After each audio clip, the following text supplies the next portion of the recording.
Our convo number 8. This one's going to be interesting. You read the title already. I'm going to figure out what to title it, but hopefully it's something semi-interesting so this gets over 5 views because nobody ever watches these.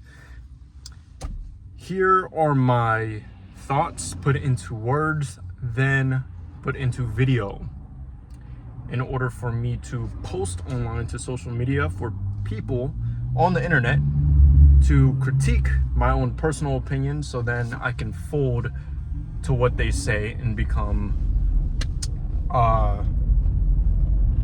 insecure about my own opinions. I'm joking. I'm joking.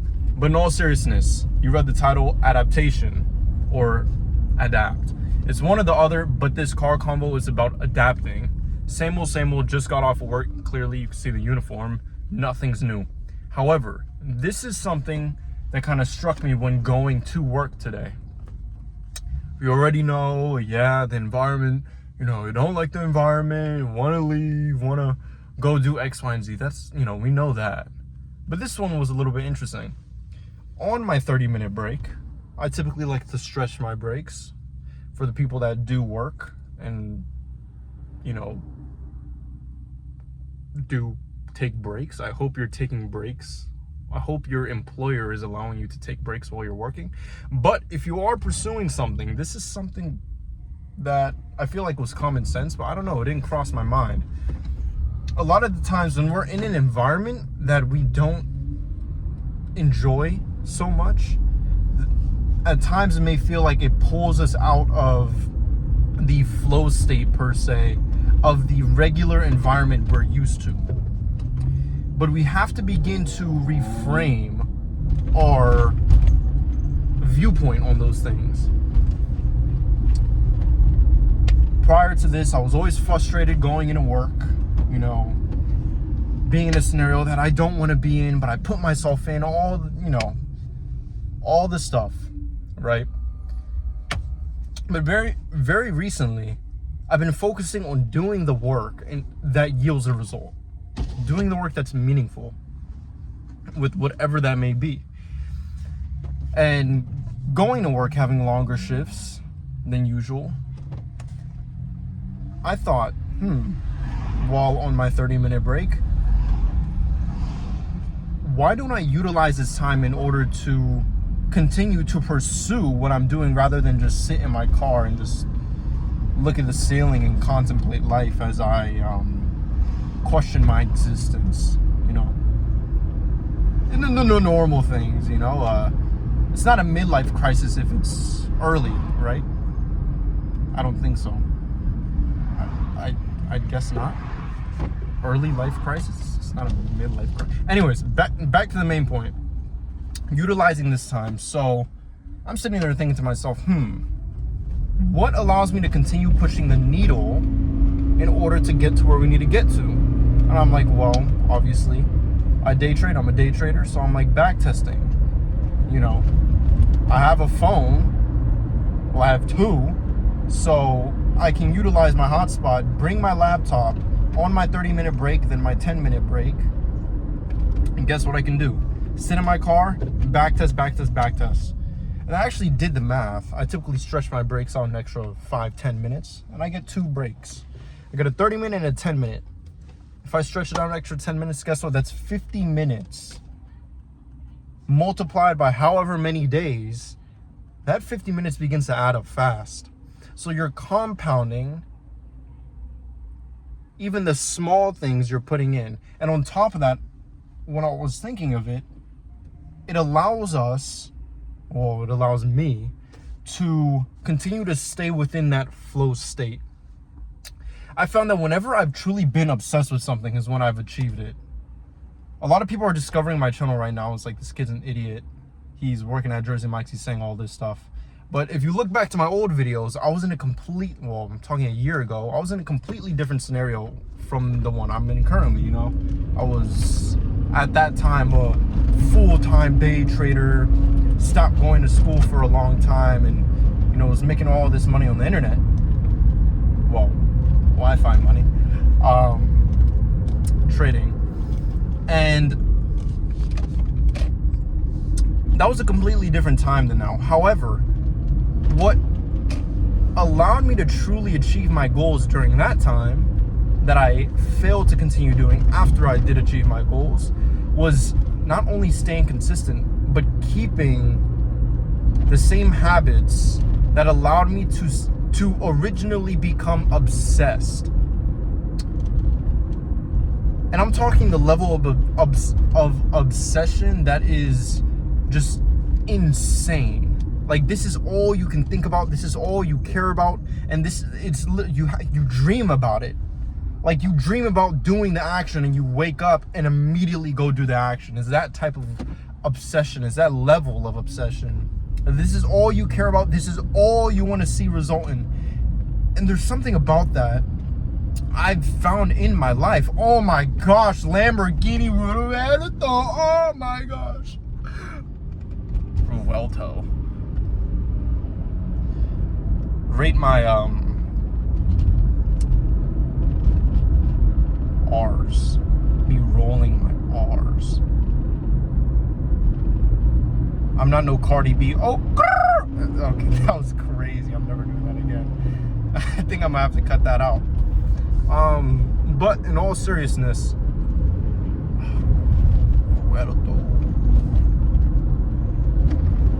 it's a gorgeous car. $750,000.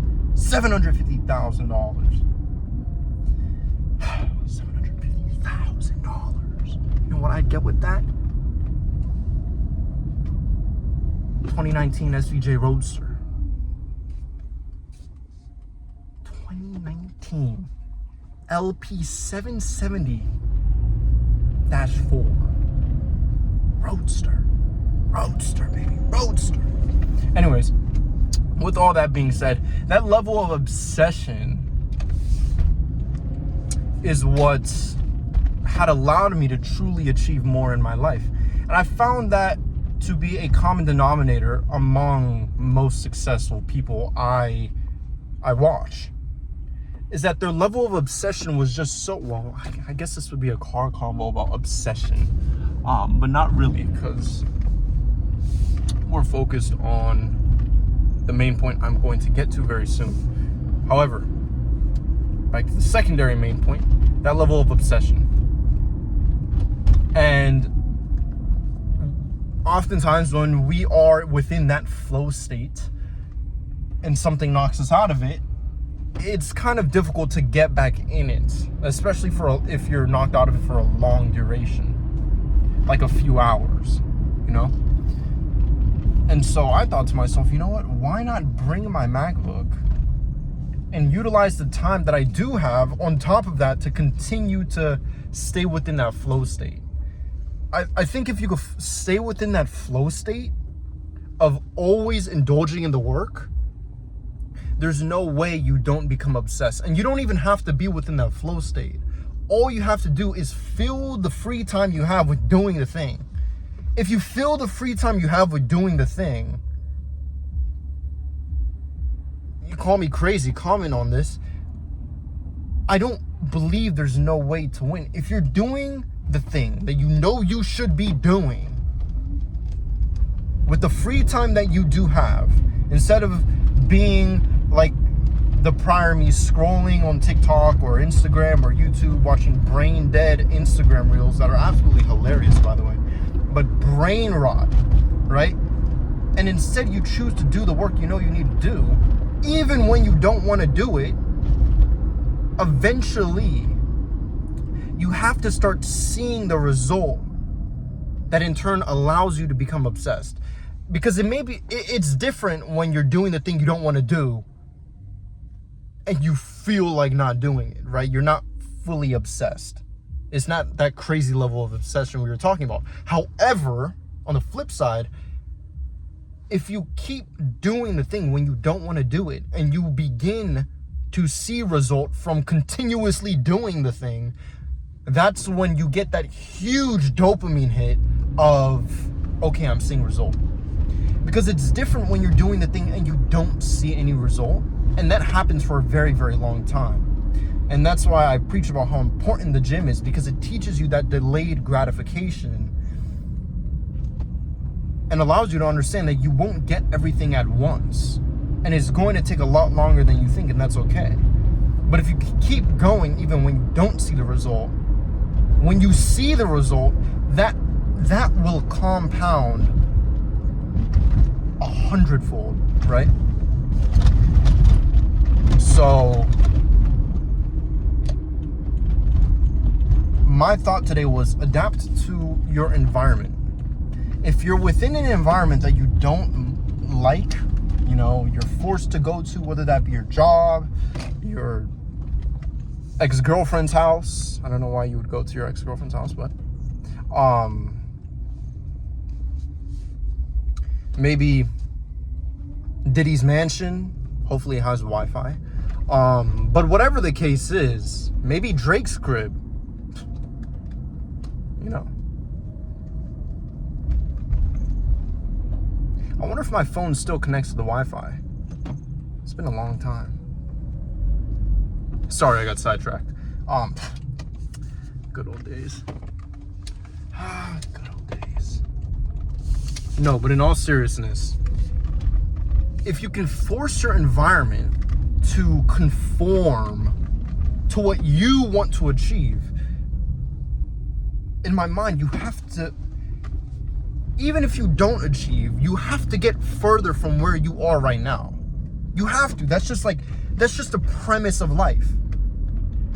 If you keep implementing the thing that changes your life into your life continuously, no matter where you are or what you're doing, you will see result. So I guess it's subjective to say adapt to your environment, because you're forcing your environment to adapt to you. Because you're actively taking the proper action in order to have there be no choice but you grow. Make sense? I hope it does. And then by doing the action enough, whether you are truly in that obsessed mindset, and if you are, you wouldn't really care enough about this video because you're already doing it. But if you're not fully within that obsessed mindset yet, where you're just like, this is all I need,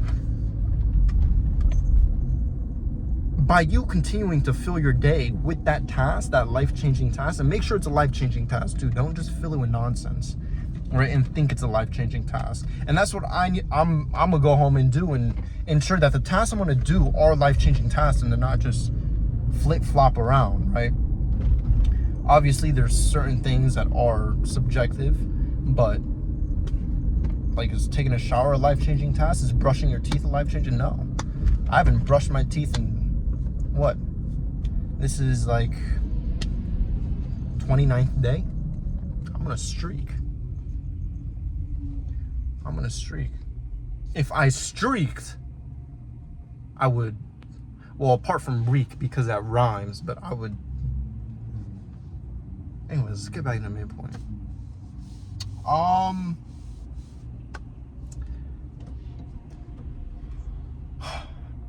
But, and going in with that mindset into an environment that you don't like, but knowing you're gonna force it to bend to your will, gives you a lot more peace about it. You know, you get less angry. You could tell I'm not yelling at the camera, not yelling at myself. A lot of you guys think I'm talking to you behind the screen. I'm talking to me. I rewatch these videos. Everything I say to me. In the second person, first person, whatever the case is, just like camera. But I say for myself. Everything I say is for myself and to myself. However, continuing with the main point, if you could force your environment to bend to your will, I personally think that will allow you to see more result and more benefit from being within that environment, without the whole aspect of hating your life and feeling miserable. Sure, you'll still have the days where you do feel miserable, and that's normal, right? But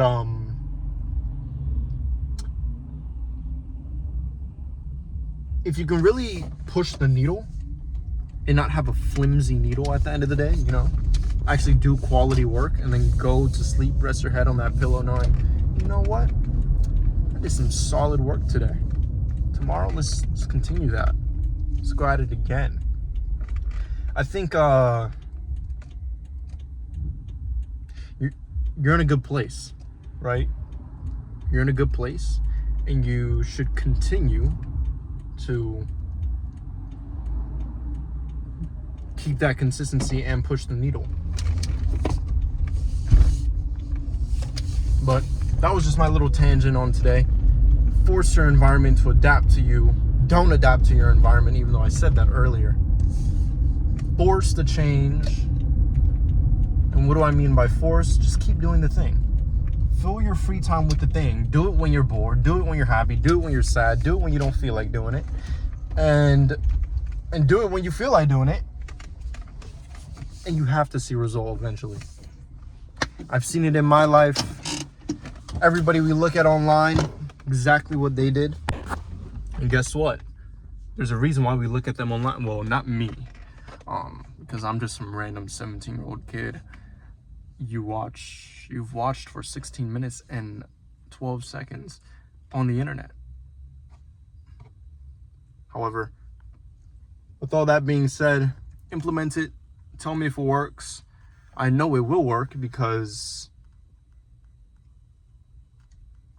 I've done it in the past. So what difference is it now?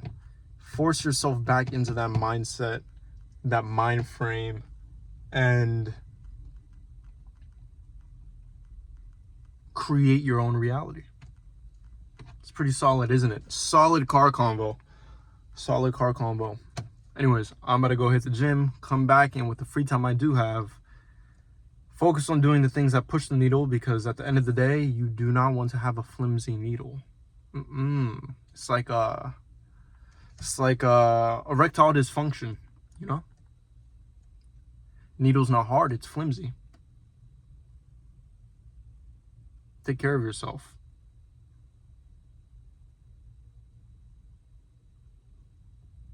Sorry, my mind went elsewhere. But have a strong needle by doing the things you know you need to do. Anyways, that's all from me today. Love you guys. Continue to push the needle.